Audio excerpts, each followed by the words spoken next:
காதல் நகரம் என்று அழைக்கப்படும் பாரிஸ் பிரான்சின் தலைநகரம் மற்றும் மிகப்பெரிய நகரமாகும்.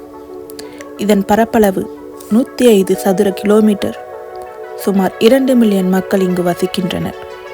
புறநகர் பகுதிகளை கணக்கிட்டால் பாரிஸ் பகுதியின் மக்கள் தொகை 10 மில்லியனாக உயர்கிறது. இது உலகின் 4வது பெரிய நகரமாகும்.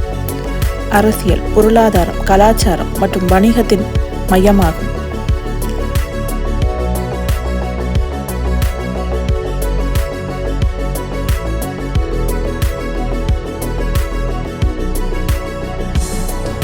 இந்நகரம் கலை மற்றும் கலாச்சாரத்தால் மூழ்கிய ஒரு நகரமாகும்.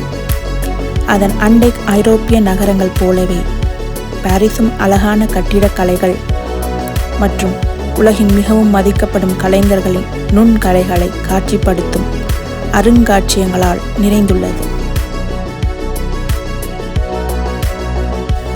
1889ஆம் ஆண்டு கண்காட்சி யுனிவர்சலுக்காக கட்டப்பட்ட ஈஃபில் கோபுரம் பாரிஸின் முக்கிய அடையாளமாக மாறியுள்ளது. இது ஒவ்வொரு ஆண்டும் மில்லியன் கணக்கான சுற்றுலா பயணிகளை ஈர்க்கும் நகரத்தின் அதிகம் பார்வையிடும் இடமாகும்.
ஒளி நகரம் அல்லது காதல் நகரம் என்று அழைக்கப்படும் பாரிஸின் வீதிகள் கலாச்சாரம், கலை, அழகு மற்றும் வரலாறு ஆகியவற்றால் நிரம்பி வழிகின்றன.